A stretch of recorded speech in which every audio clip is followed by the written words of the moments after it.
the National Master Plan in this short time period which has been allotted to me. This session is around infrastructure development in India 2023 and beyond, and propelling India's growth story. We all are aware that India is the fastest growing major economy in the world. We do read about the unprecedented growth which we are witnessing, and we are also aware about the Honorable Prime Minister's vision to make India a developed nation by the time we complete 100 years of independence. That will be by 2047. And our GDP at that point in time, there are various projections, and to quote the realistic projection, around 33 trillion USD. That is the projection, one of the projections. As I said, the realistic one which we are going by. As we talk about this growth story, as we march towards being a developed nation, we also know that infrastructure is a critical growth driver. There are many growth drivers, but infrastructure is one of the critical growth drivers. Now, we are also aware about the capex push, the most recent union budget. We do know rupees 10 lakh crore have been earmarked for capital investments in infrastructure. So there's a big capex push. This capital expenditure is in various projects which pertain to railways, pertain to expressways, the ports, the airports, the petroleum, natural gas pipelines, the steel, and so on. So we have our ambitions, our aspirations, we have infrastructure capex push, but how do we optimally spend this money so that we get the maximum outcome from this expenditure? In this context, I'd now like to talk about the Prime Minister's Gati Shakti National Master Plan.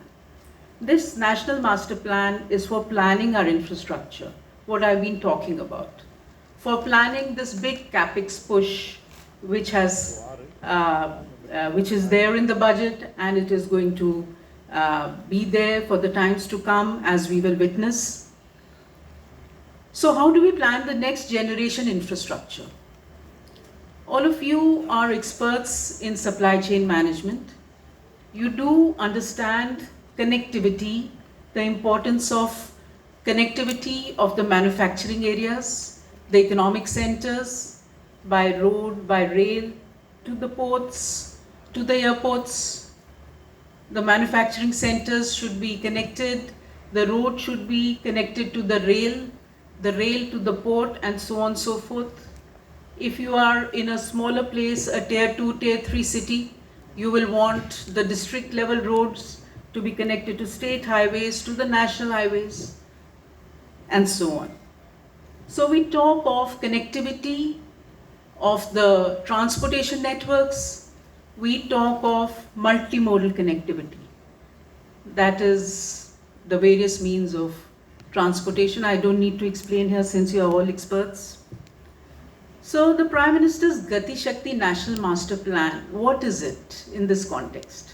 It is a GIS enabled portal which has been put in place with GIS data layers which cover assets of the railways, of the roads, of the airports, of the petroleum natural gas pipelines, the MNRE, power, telecom, and so on, all the infrastructure assets, and also all the social infrastructure assets. What are the social infrastructure assets? You have hospitals, you have schools. We want our citizens to be well educated, to be well cared for. We want maternal mortality rates to come down. We want children to be well nourished, the best cognitive development possible. So social infrastructure takes care of that. Now, when we plan an infrastructure work on the Prime Minister's Gati Shakti National Master Plan, any one work, let's take an example, a road. The road is able to be planned by the proponent ministry in a way that it gives maximum connectivity to the manufacturing centers and also to social infrastructure. And we keep in mind that there should be no duplication of infrastructure. And we also keep in mind the multimodal aspect. So having given this background, I would also like to inform you that there's the portal YES, which is a GIS enabled platform, which is integrating the data layers of various ministries and helping data-based decision making. But to enable this, there is also an institutionalized mechanism.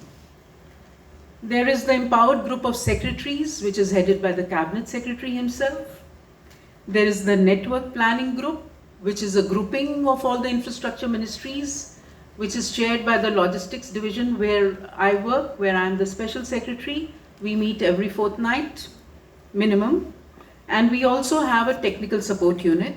And this is the institutional network, the institutional mechanism, which is there in every state and union territory of the country today, in 36 states and UTs, and in Government of India. Now, when was the Prime Minister's Gati Shakti National Master Plan launched? It's not a quiz question. If it were, she would have probably taken your visiting card and given you a gift. Can we make it a quiz question? Okay. So, anybody knows when it was launched? 17 September 2022.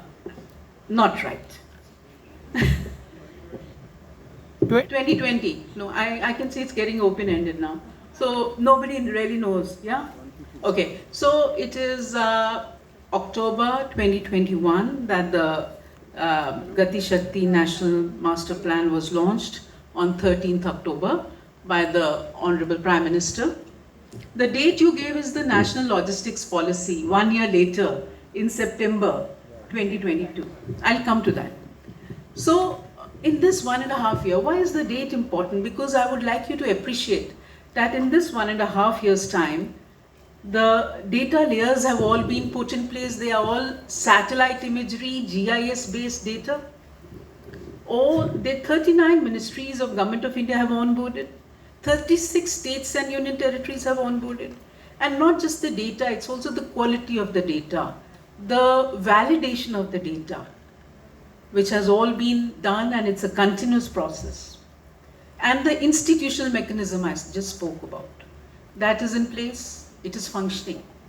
To give one example, there's the network planning group, which looks at all the infrastructure projects across the ministries in Government of India, which are 500 crore rupees and more. So I sit in that chair at least once a fortnight, and we all converge, and we all talk about every infrastructure work in the country, which is costing, which has an investment of 500 crores and more. And what do we look at? We are not sitting there and sanctioning these works.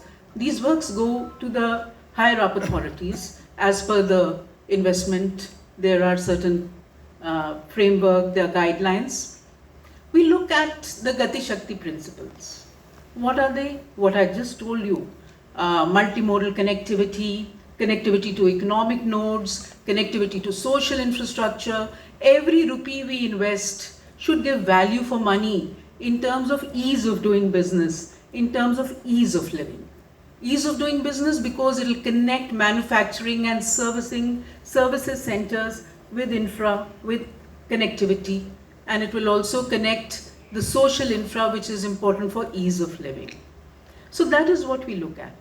And in these 1.5 years, in these few months, we've had 50 meetings, 50 network planning group meetings in Government of India, where we've looked at 80 key infrastructure projects, which range from a railway line.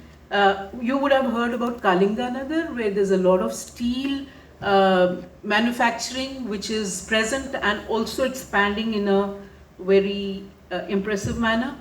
The Talcher coal field is also there. Iron ore is also there. So it's a very mineral rich manufacturing area, Kalinganagar in Orissa. So there is a railway line, the Bhadrak Vijayanagaram third freight line, which we have looked. I'm just giving 2-3 examples out of these 80 we have looked at.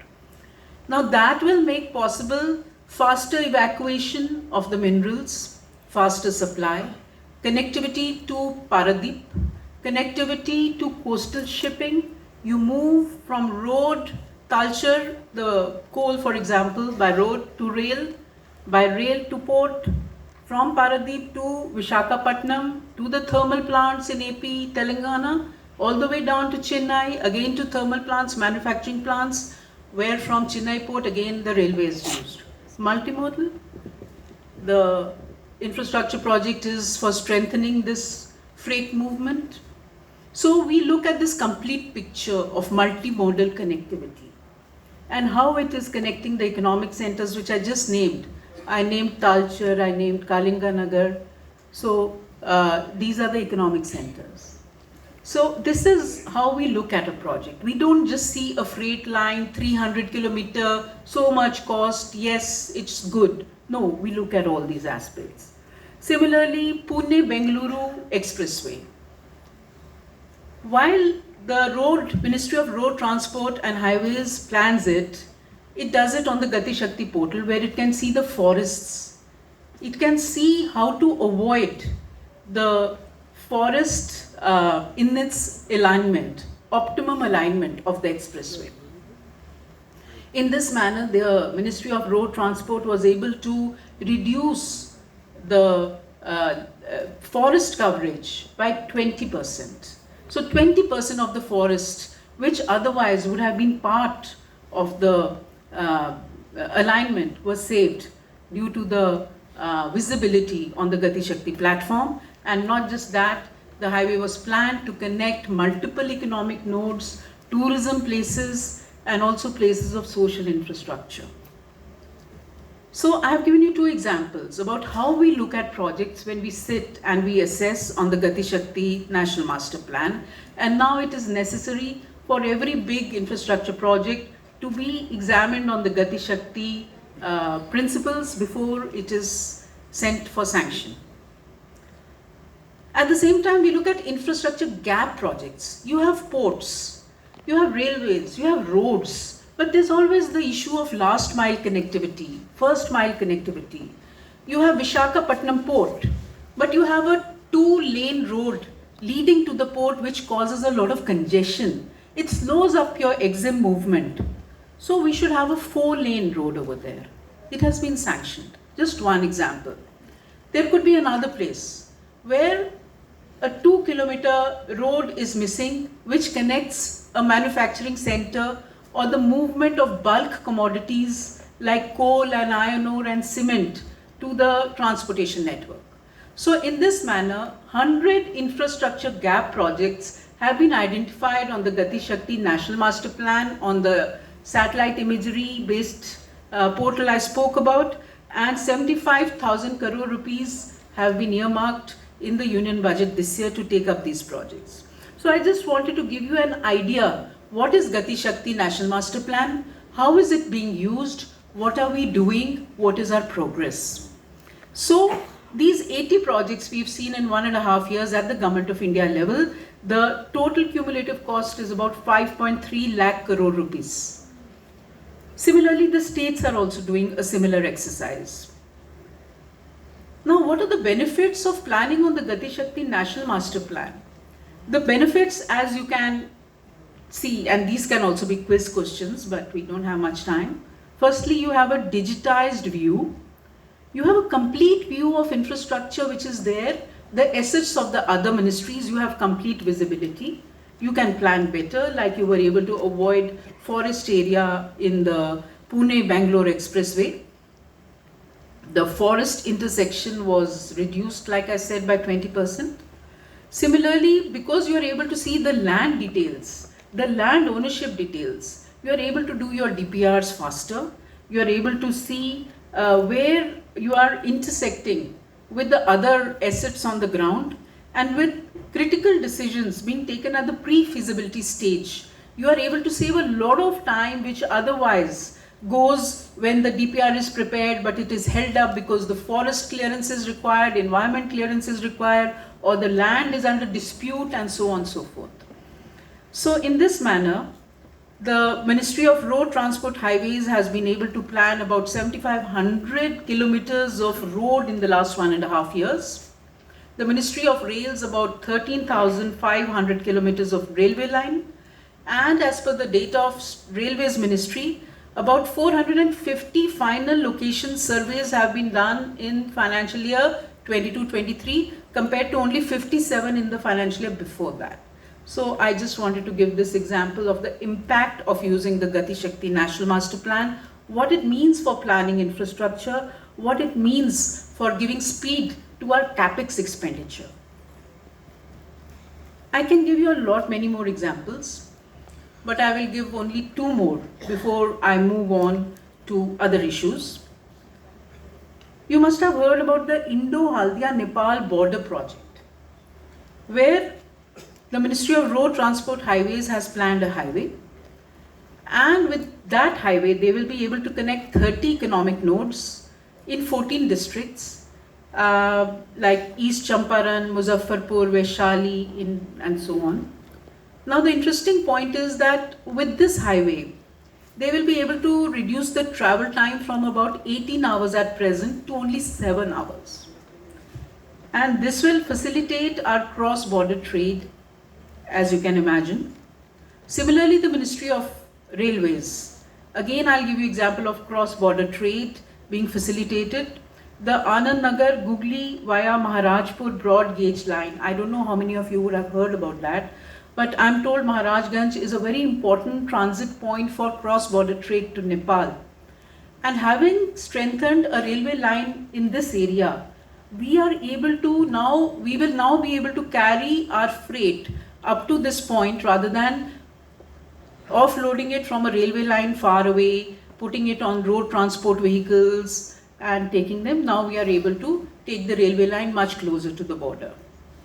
Similarly, the port shipping, sir is here, he's going to speak much more about ports. The modal shift which the port shipping waterways ministry is doing by shifting from rail and road to inland waterways, with the aim of increasing inland water usage to about 10 to 20% in the freight movement. The Department of Telecom is doing very interesting things on the Gati Shakti National Master Plan. They have discovered 30,000 villages which don't have 4G saturation. How could they discover that? They have the entire mapping of the telecom towers, the optic fiber cables, and they were able to see we have 30,000 villages which don't have 4G saturation. And that is where they've now taken up the project to give 4G saturation with more telecom towers, more OFC network. The entire 5G rollout is on the Gati Shakti portal. And how is that? The street furniture in every city, in every habitation, the street furniture on which we will have the 5G rollout is being done on the Gati Shakti portal. And we have grids. Where the mapping is done, the grid is green. Where the mapping is not done, the grid is red. We can monitor the progress. I wish I could give you a demo of our portal, maybe another time. I must move towards my conclusion now. The states and the union territories are also using this for tourism development, for area development. For example, the Kaming Dam in Arunachal Pradesh, very important dam which is now being used under area development approach to develop tourism, to develop homestays, and it has identified within an area of 150 to 200 square kilometers around the dam the homestays, the other areas of tourism interest, created a tourism circuit, and also connected the agriculture areas, the kiwi growing areas, the apple growing areas to roads. That is how the entire visibility on the Gati Shakti portal has helped us to give connectivity to agriculture, agri-commodities, and also to tourism.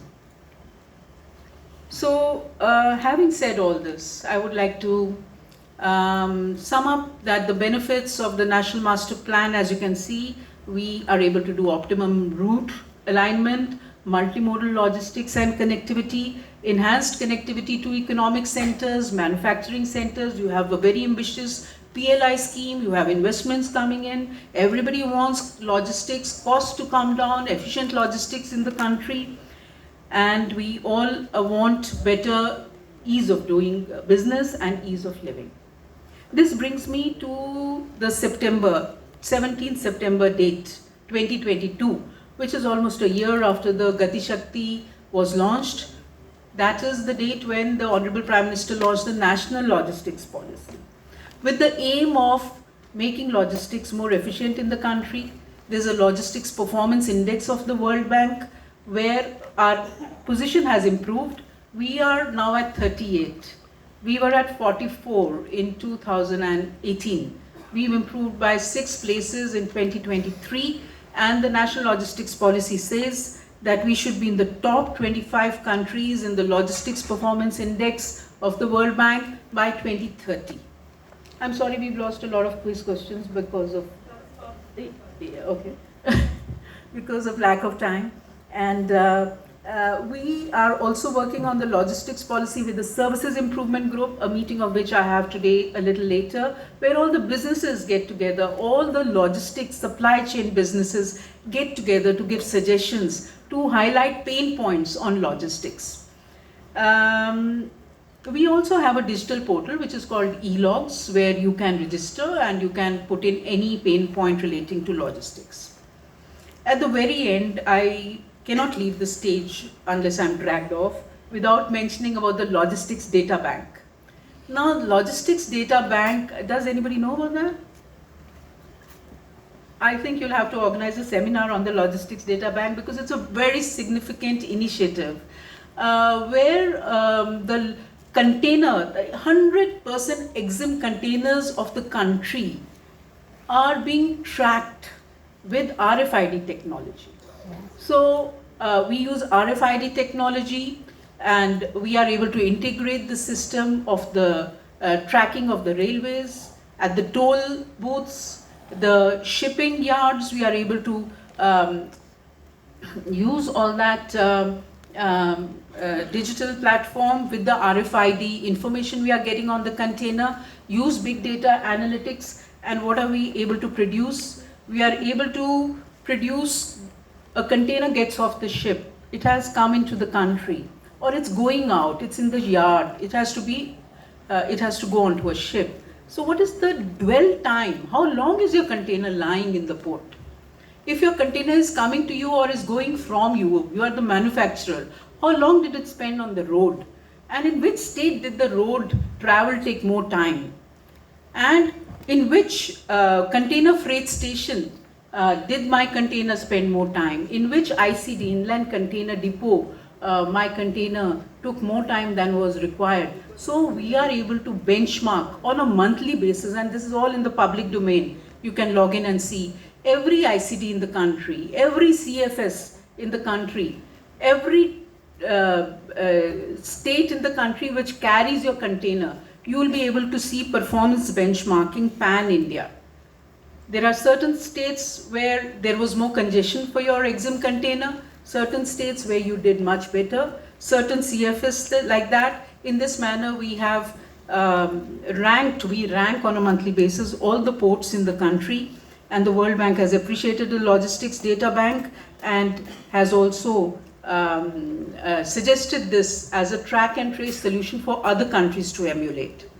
I will stop here absolutely with just one thought, that logistics is not something which the government alone does. It is something which the government does to facilitate businesses, to facilitate ease of life. It is something we do hand in hand with our stakeholders. And that is why I wanted to come here and talk to all of you, so that I can tell all of you what is the Prime Minister's Gati Shakti National Master Plan, what is the logistics policy, what are our targets, what is the Logistics Performance Index, what is the Logistics Data Bank. And still there are certain things I'm not able to tell because of time, but do visit e-logs and do let us know what are your further suggestions. in taking forward the country and meeting our targets of reducing logistics cost, being in the top 25 in the world by 2030. Thank you very much for